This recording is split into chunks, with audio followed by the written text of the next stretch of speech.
everyone, and welcome to another episode of Get Out of Rap. Today, I'm joined by Phil Jude, Senior Director at one of my partners, Alvaria, um, and I'm really looking forward to this. We're going to kind of unpick where the market is at the moment, and Phil's got some great insights to share. So, Phil, thank you very much for joining me today. Yeah, thank you, Martin. It's great to be with you. I'm an avid follower of your podcast series and often tune in to listen to you interviewing some of the big heavyweights in the CX space. So excited to add to the conversation this morning. Oh, well, thanks very much. So, Senior Director at Alvaria now, but what's been your sort of career journey to date? Yeah, it's interesting. I think, like a lot of your contributors, my career spans working both in industry and on the vendor side. Um, I graduated from Manchester University back in the mid 2000s, and this was right at the end of the Alex Ferguson era. So decided to become a Man United fan for my sins, and Oh, probably one of my biggest regrets from that period, choosing to support the wrong team, and it's a decision I've had to live with for the last 20 years. But you're after not loving life at the moment, then? that, it's been a humbling experience, yeah. But after that, I moved back to my home county of Suffolk. My first job was actually working in a contact center, an insurance aggregator in Ipswich, doing inbound and outbound sales and lead generation. And this was really before the whole dot-com bubble had exploded and consumers started shopping online, using comparison sites to get the best deals on their policies. After that, I moved into utilities and actually worked for one of the leading energy providers in the UK, doing B2B outbound sales. And that was a particularly challenging role, and I'll elaborate on that in a few moments. But doing like 100 dials a day, 2 hours talk time, you soon realized that you had to be very self-motivated and driven to survive in that environment. And it learnt me some good character traits and life skills. And then, as part of that experience, I actually got my first exposure to partnerships. I moved into their broker channel, and that was effectively selling wholesale electricity through third-party intermediaries that managed the end user relationship. And that's an area that I've sort of gone on to progress in throughout my career. So I kind of look back at that period as perhaps my formative days, learning the ropes in the contact center environment.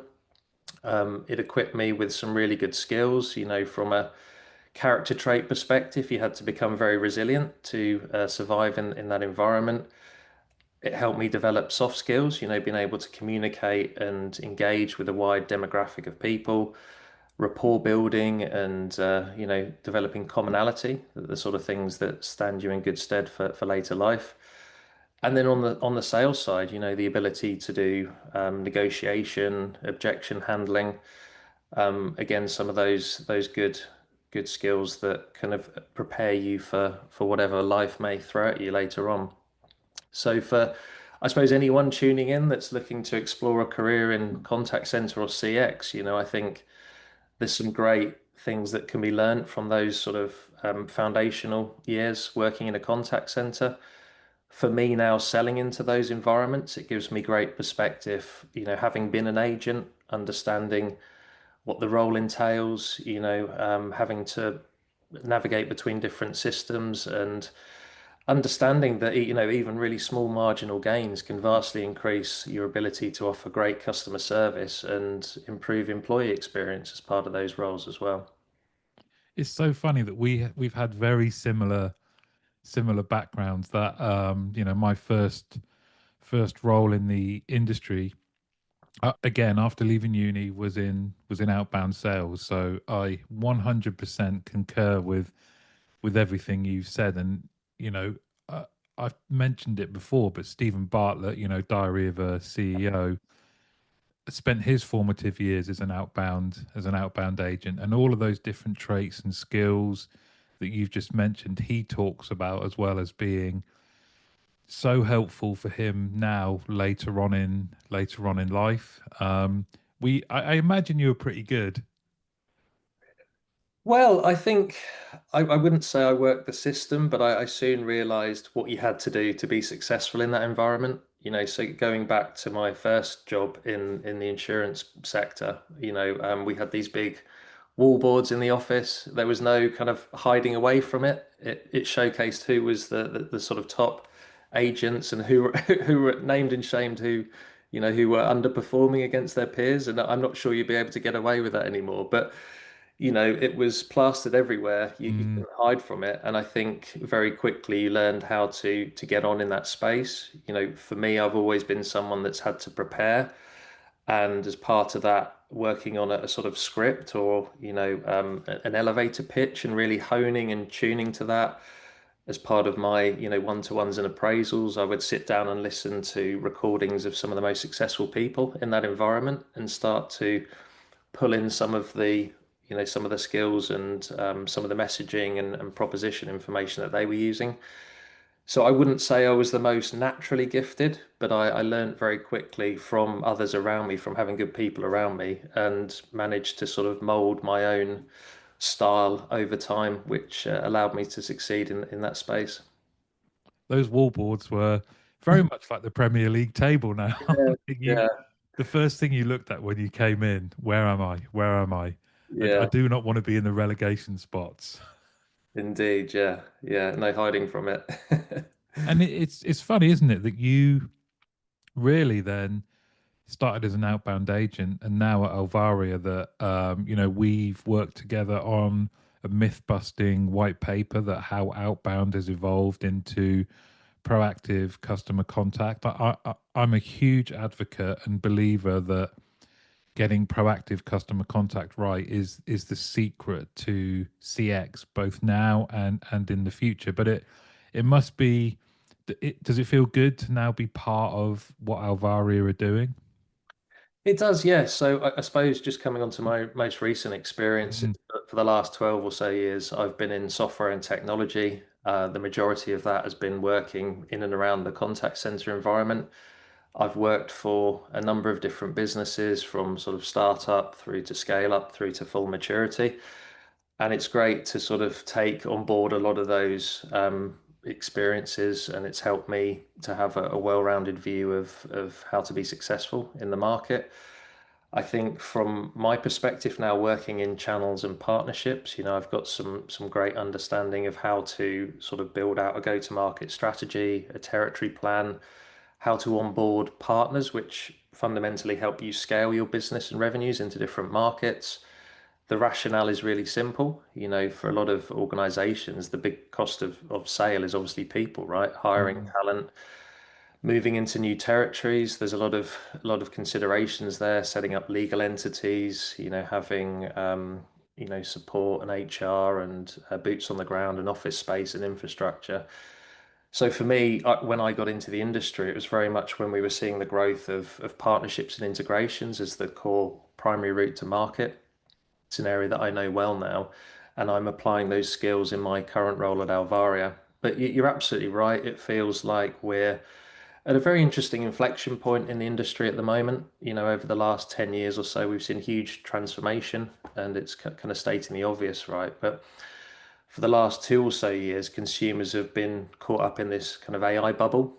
Um, we've been talking about it long before that, but I suppose now we're seeing the real practical application of AI. And rightly so, people need to be curious. They need to be embracing this technology because it's going to be hugely impactful to their development as an organization. If they don't do anything, they're going to be at the mercy of their competitors who are starting to embrace these tools. But for me now working at Alvaria, I think my observations are that a lot of these initial use cases tend to focus more on the inbound leg of the journey. mm. It's very much an efficiency play. It's driving automation. It's driving self-service. It's empowering consumers to be able to triage their own queries. Um, so, whilst there's huge amounts of capabilities and technology there, it doesn't necessarily get to the root of the problem, and it's still very much a reactive channel. What we're trying to do at Alvaria through our sort of market leading proactive compliant outbound is almost flip the script and use a lot of that intelligence and data that's collected on the front end, to actually trigger playbooks, which allows businesses to contact their customers at the right times in those, key milestones during their contract. The sort of use cases that we can really achieve are like, sales and collection, renewal and retention, and customer success, driving brand loyalty. And I think a few of those areas have really been forgotten as part of this Yeah. transformation. Um, as a culture now, as a society, we're very open to sort of switching providers. If we look at some of those key capital markets like, banking, telco, utilities, it has become quite homogenous. It's a bit of a race to the bottom. A lot of people are now offering broadly a comparative solution. And there's no longer that brand loyalty in the market. We're happy to shop around and Yeah. and if we have a bad experience, we'll let that dictate our decision making. So I think Alvaria is really onto something here, by having outreach as a core part of your go-to-market strategy. You can really help drive that loyalty back into the business. You can help negate a lot of those problems that would end up clogging up the inbound channel. And just by making some small changes to process and the way you engage with people can make a huge impact to customer satisfaction, net promoter score, and some of those key metrics that a lot of contact centers focus on. And you mentioned there, it's not just sales and collections. There are some great companies engaging in sales now and creating real profit centers for their companies and their brand. And collections, something again I've done myself in terms of offering solutions to customers that may be in trouble. That's not ever going away. But some of the other things that you mentioned that people might not consider and the impact they can have, um, around not just retention, but kind of proactively preventing issues, and you see that with your clients, right? Yeah, we do. Yeah. I mean, so Alvaria traditionally is more of an enterprise focused business. We've got this rich heritage in the market. We've been trading for over 50 years in different guises. In fact, it was actually one of our early businesses, Rockwell, that first invented the ACD for a US airline back in the late 70s. That's a quiz question. It is, yeah, yeah. So, bags and bags of experience. The Alvari, as you know it today, was really born out of a merger between Aspect Software and Noble Systems. Again, two big powerhouses in the CX space. And I suppose our proposition or our hero products is really on the outreach side and also workforce management. That's what we're known and respected for in the market. But in terms of customers, it tends to be the tier ones that we really work with. We've got sort of 8 of the 10 top banks globally, load of the telcos, big insurance presence, utilities, health, Mm, a lot of those regulated industries where they have a large customer base, they're perhaps trading in different markets, different geographies, and there's a lot of compliance and regulation that goes with that, particularly when you're trying to engage with consumers. Each country typically has their own overarching framework when it comes to market regulation. Obviously, in the UK, we're governed by Ofcom and then FCA if you're in financial services. So there's a lot of consideration to think about when you're actually going to develop an outbound campaign. Lots of things that you need to consider as part of doing that. But you're absolutely right.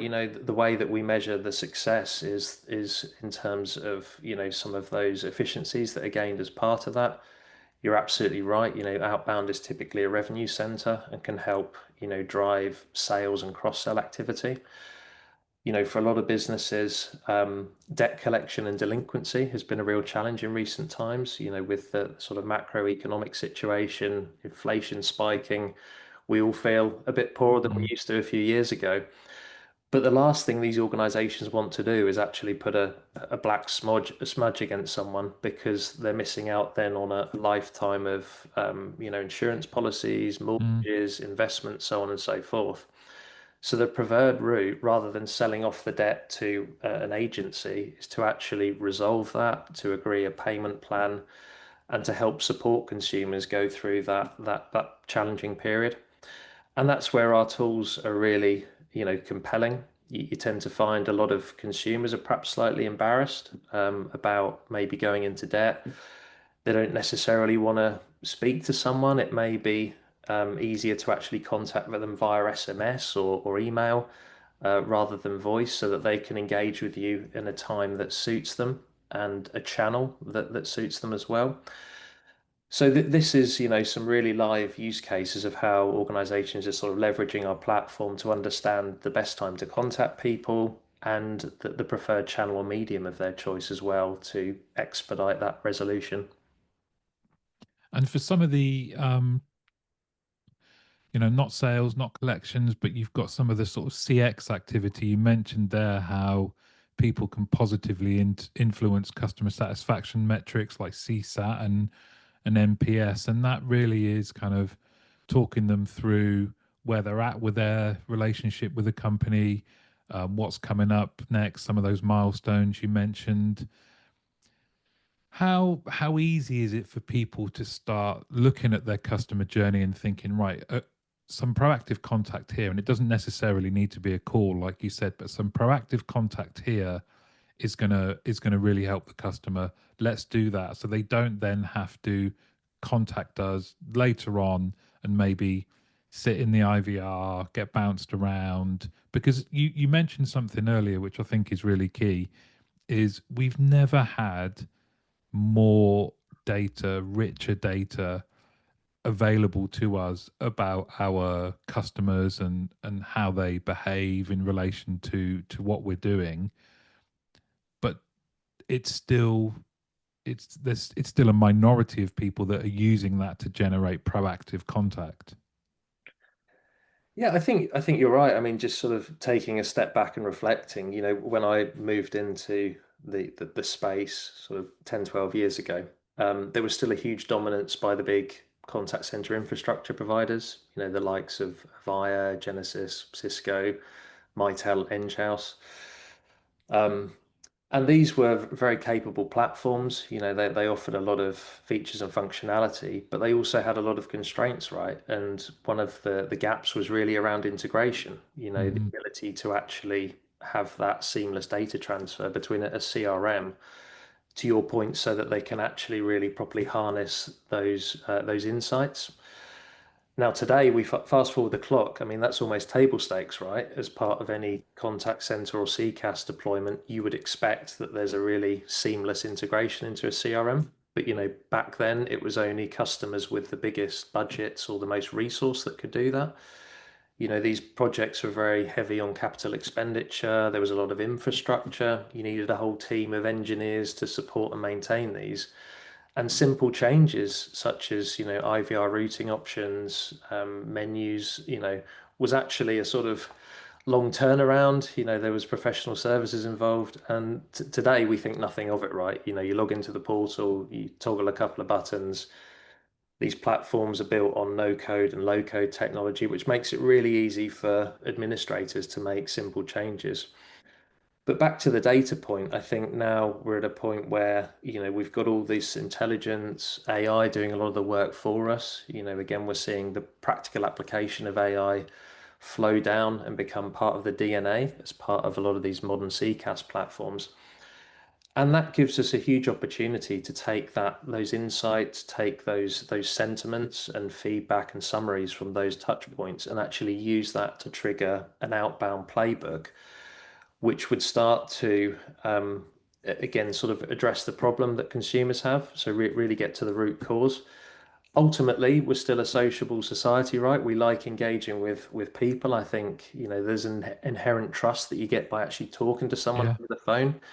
And irrespective of all the automation and self-service, which can, help reduce that burden on the inbound channel, I think there's so much value to be said for actually having a conversation, feeling like someone's on your side and they're there to represent you and be an advocate in the business to help you resolve that and improve your brand experience, your customer journey. Some of the data points that we see in the industry is that consumers, after perhaps even two or three negative engagements with the business, they'll start to be resentful of that. And when it comes to, a compelling event, it could be a contract renewal or something similar. that's when they're likely to let their feet do the talking and potentially move to another provider there. So there's a lot to be said for customer satisfaction. And as an industry, it's our duty to make sure that we're doing this in the best way possible. And do you, another part of something you mentioned right at the start was partnerships. Yeah. And as you mentioned there, I don't think, much like how we interact with data and the availability of data, I think as, there's the vast majority of people listening will be contact center leaders, contact center decision makers. They've never had more choice. Um, where does your partnerships come into play with that, and what's your view of the market at the moment when it comes to all of the different players? Yeah, I think it's fascinating actually, and it's almost started to come full circle. So again, sort of 10, 15 years ago, consumers were buying sort of point solutions that were very siloed. Again, they delivered strong results, but they didn't really play very nicely with any kind of ecosystem vendors. We didn't have the open APIs that we do today or the ability to be able to seamlessly integrate to a CRM, an ITSM platform, an ERP, an HR platform, and really unify all of those disparate systems. And that's really how the contact center has evolved. It's very much the center of the universe now, and it can pull in all the data from around the periphery there. But for me, it's super exciting working in partnerships and alliances now because what you're seeing is almost a return to best of breed. So a lot of the big technology platforms now are building out these really exciting ISV marketplaces. And the rationale is really twofold. So firstly, it gives consumers a lot more choice when they're going to market. That they'll select a big technology ecosystem that they want to be that kind of front and center, that the core of their go to market. But then outside of that, they can almost pick from an a la carte menu in terms of what specific components they bring in that would satisfy specific use cases. The challenge with CCaaS, and I'm sort of generalizing here, is that because they've got such a breadth and depth of capabilities, they offer vast functionality and features, but it's not in that model to really over-engineer into one specific area. And that's really where you're seeing now the development of this marketplace. So rather than sort of fight for business, it's looking at how can perhaps traditional competitors actually start to supplement one another. And this is really the role that Alvaria sees ourselves in the market. We've been working hard on the product side to modularize our offering over a number of years now. We're able to integrate into a wider technology environment, a contact center platform, and really deliver those best of breed capabilities when it comes to proactive compliant outreach that would far surpass a business's native offering there. Now, that's just obviously one area. And when you look at the whole spectrum of opportunity there for ISVs, you've got hundreds of different use cases where they can actually come in and complement the own native offering for these platforms. So it's an area that's getting a lot of traction in the market now. Like I say, from a consumer perspective, it gives them more choice. They're not kind of hamstrung to taking an inferior native solution, and they can actually benefit from having a pre-integrated best of breed solution, which complements that, helps them achieve the desired requirements around those use cases. I really like the idea of that concept of complementary or collaborative competition. Yeah. I think it's really evolved and progressive, and only to the benefit of people looking to really kind of transform their center. And again, people can then they could take a CCAS platform, but get the best of breed in proactive outreach or any other solution. Where do you think this is? Is it just going to this trajectory going to just keep going this way, or is there going to? What are your thoughts on the future then? Well, I think it's moving in that direction. It's certainly getting to that point. I mean, really, it's only been the last few years that we've seen the development of this marketplace. Arguably, someone like Salesforce was probably the pioneers sort of 8 to 10 years ago when they developed App Exchange. And the whole rationale was to have, complementary solutions which actually elevated their proposition. So rather than looking at it that they'd sort of cut their nose off to spite their face by Yeah. introducing seemingly competitive solutions, far from it, it's now gone the other way, whereby they're able to drive a percentage of growth through that ISV community. So it increases their revenues. It actually makes customers sticky because you're able to address proactively some of their requirements and concerns, so they don't have to go out to market and potentially shop around for everything else. They're able to do it through that kind of one-stop shop. And again, moving forward, I think we're seeing that these traditional silos are breaking down. It's all around integration. It's all around off-the-shelf connectors, toggle integrations. All of these platforms are now built predominantly on web services and APIs, which gives huge capability in terms of how quickly you can actually integrate with any of these peripheral kind of ecosystem vendors. So in my view, I think we're sort of breaking down the traditional silos there. Um, the customers benefit from it, and the actual contact center platforms or technology ecosystems also benefit because they're able to drive lucrative revenues, improve their upsell and cross-sell opportunity, and drive strong net retention rate by partnering in these areas.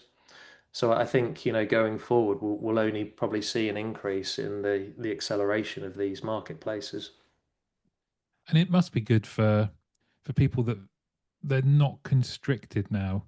They may have a platform that previously, as you said, prior to this, the time now of collaborative competition probably restricted them in that they couldn't then look at a solution like Alvaria. I think you're right. Yeah. As part of that sort of transformation that we've seen, last ten or so years, we saw first generation cloud launching, and that was a real game changer. The technology was very similar to the on-premise. It was just kind of parked in the cloud, and it helped customers move to that kind of SaaS and subscription model, which is now kind of conducive with software in the market.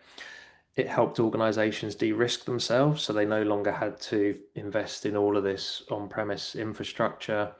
They were able to dispense with a lot of the service and support and customization costs that came with it. So that was a key sort of development phase in terms of arriving where we are today with the dominance and growth of CCaaS. But I think, during that period, consumers were stuck to perhaps using native capabilities from these Mm. platforms that were trying to be all things to all people, and very quickly realized that if they wanted to move up market into those enterprise accounts, there was a lot of customization. There were a lot of very bespoke use cases, and they perhaps weren't able to deliver parity compared to what these customers previously had on premise in a heavily customized environment.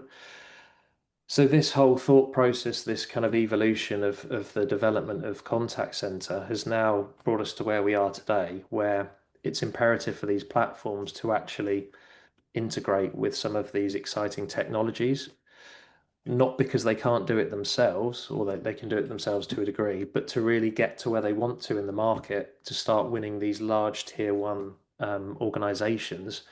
There's an understanding that they have to work with some of their traditional competitors to get there. So it's really encouraging for me that someone like Alvaria, who is a market leader in that kind of advanced outreach space, very rarely are we now seeing customers go to market specifically for an outbound proposition. It's Mm. often packaged up as part of a wider contact center transformation project. We're acutely aware as a business that whilst we can deliver that full stack, our best of breed solution, our kind of hero product is on the outbound side. So we're more credible. Our propensity to win is vastly increased when we're actually a component of a much wider requirement there. So for us going forward, it allows us to really drive that new logo, and be part of a much wider project rather than trying to be all things to all people, and perhaps not being able to compete at those levels in certain areas of the stack. Now you have plenty of clients using your best of breed technology to positively outreach to their customers. But there might be people listening that haven't considered it, and that's one of the reasons why we wrote the myth busting white paper that's available to anyone that wants to read it. What were, and you mentioned, I think one of the key ones very early on, and that is kind of adhering to any regulatory guidance that your industry might sit underneath, and compliance really is the foundation for any of that activity, isn't it? Yeah, I think you're right. I mean, just sort of taking it back a couple of steps, I think, my view is that there's perhaps a bit of a stigma around outbound, rightly or wrongly, in the market. And we're obviously working hard to, to change the optics there, to kind of elevate the brand and the proposition. But for a lot of people, I think outbound is conflated with, nuisance sales calls, Robocalls. pushy sales tactics, that Mm. sort of thing. And, far from it, that the truth is very different. And a lot of the large organizations, Fortune 500 companies, FTSE 100 businesses, leading global brands really see outbound as an imperative channel to engage with their consumer base. So part of what we're doing is looking at dispelling some of those myths, obviously working alongside you and others in the market to start to change people's perception of that. I think one of the perhaps intimidating barriers to entry is that whole regulation and compliance thing. Over the last 10 years, we've seen that some of the regulatory frameworks have really sort of clamped down on what you Yeah. can and can't do in this area. There's very specific guidelines in terms of when you can contact people, different hours during the day, being respectful of people at the weekend when they're having time off. Also governing how many contacts you can make during a defined period of time. And if you can imagine each country or each kind of economic trading zone has a similar set of guidelines, it becomes quite challenging for organizations to actually initiate these large outbound campaigns because they're quite worried that they could be, not breaking the law, but I guess contravening some of the directives in place there. So this is really an area where Alvaria excel at. As part of our platform, we have a very feature-rich compliance hub where you can actually sort of make all these changes so that you can operate within these constraints across different sectors or geographies or whatever it might be. So it allows you to do that whilst adhering to all the latest compliance there. And it just means that organizations that perhaps had maybe parked outbound in favor of investing heavily on inbound can now look to offer much more of a blended contact center offering by having the ability to conform to a lot of those regional compliance demands. And so, if what's coming up for you guys, let's say, in this quarter, how can people meet you, talk to you, find out what you're up to? Yeah, we're coming into that sort of silly season now, aren't we? Yeah. Lots of field marketing events. So we'll be on the road a fair bit. We're actually off to CCW Europe next week, which is being hosted in Amsterdam. So that's a kind of 2 day summit, which involves partners and customers. We're excited about attending there. Europe represents a really big market for Alvaria, so it's an area that we're keen to develop. And from my perspective, look at how we can align with partnerships, MSPs, VARs in the region to help, improve our coverage and credibility in that market. So we'll be there. We're also going to be attending the CC Expo, the Contact Center Expo, I think in November time, which is at the Excel. It's a great environment for me, connecting with a lot of people that I've worked with over my career. So really excited to do that, and we'll have a presence there with some of our ecosystem partners as well. And then looking into next year, I think we'll be pretty visible in the market. Alvaria has recently had a huge injection of fundraising coming in, so we've got some sizable investments. Part of that will be focused on partnerships, developing product and integrations so that we can really get on the offensive and start driving, pipeline and activity with our ecosystem alliance partners. And then we're also looking to invest that in go-to-market activities, so being more visible in a lot of our core regions, working closely with partners, developing these exciting trilogy plays where we're able to collaborate with a number of partners for a common cause or common objective. So it's going to be an exciting period. I've part of the business at a really joined at a really exciting time and excited to see what the next year brings for us.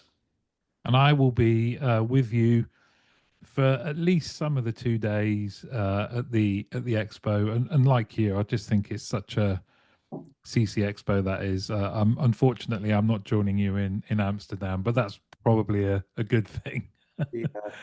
But I'll be I'll be with you at the XL, and I'm really looking forward to it. It's like you say, it's a great opportunity to catch up with people you've worked with and friends throughout your career, but also to you know make new friends and make new connections. There's no better place than that, and I think it's really one of the reasons that I've really enjoyed our partnership is it's a key part of my past and those first formative years in the industry, but B, I just think it's something different.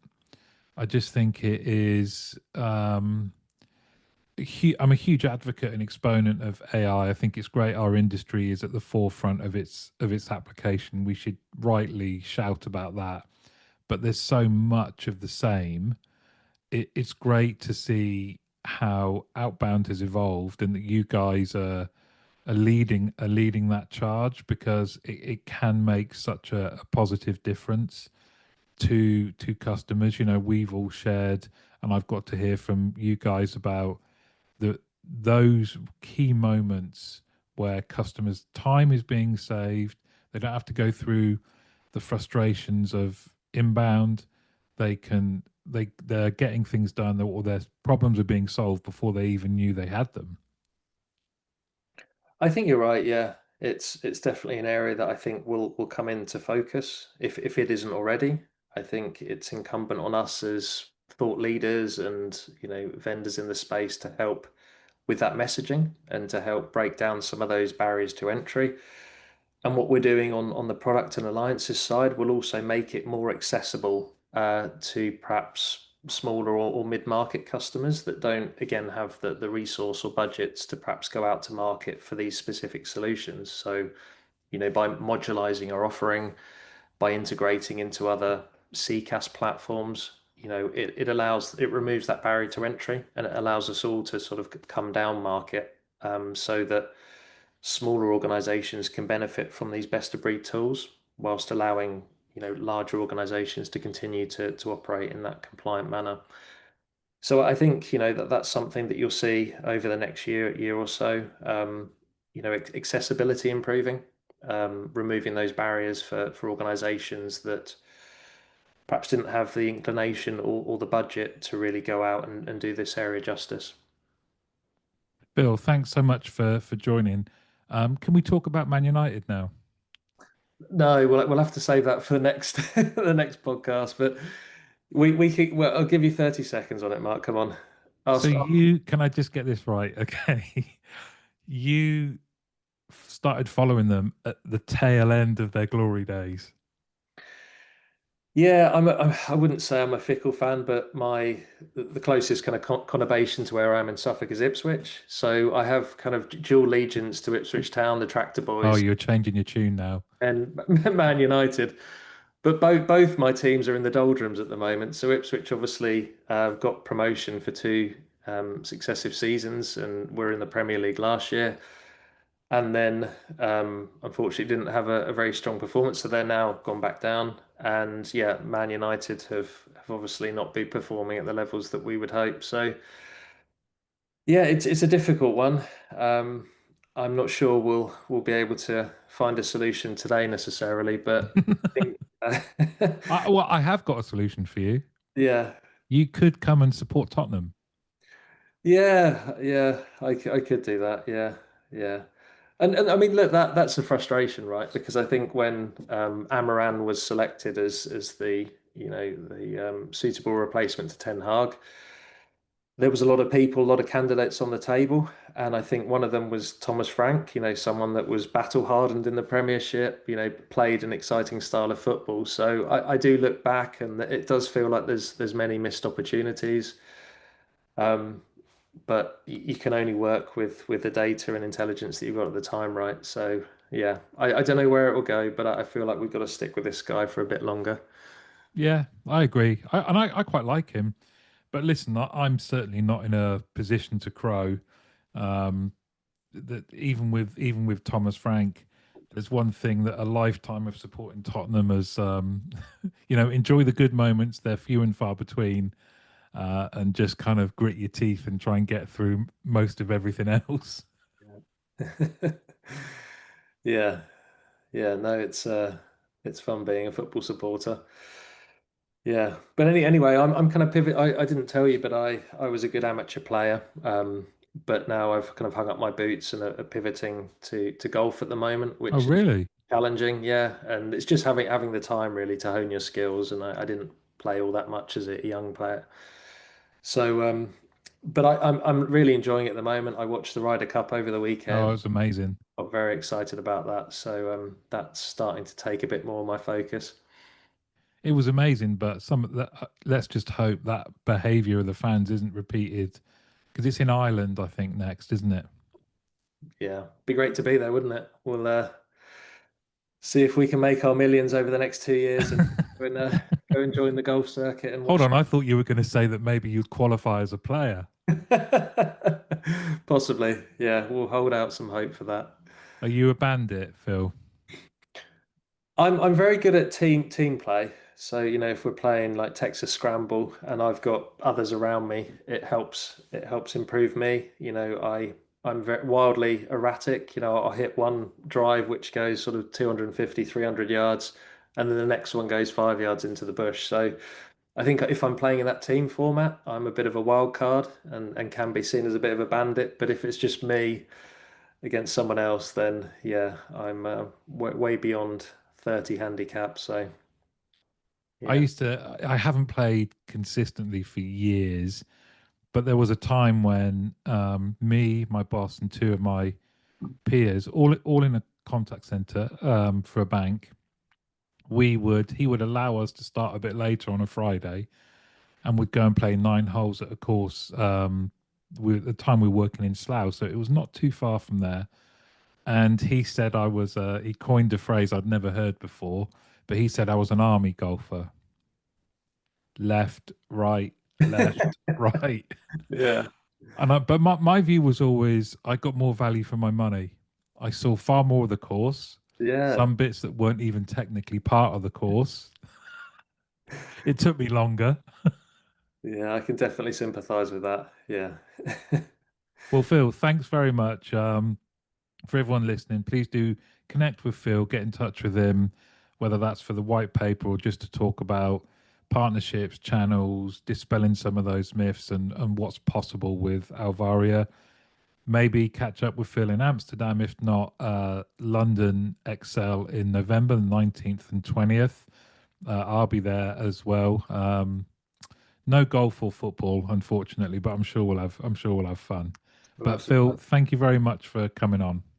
Really appreciate your time, Mark. Good to connect again. Thank you.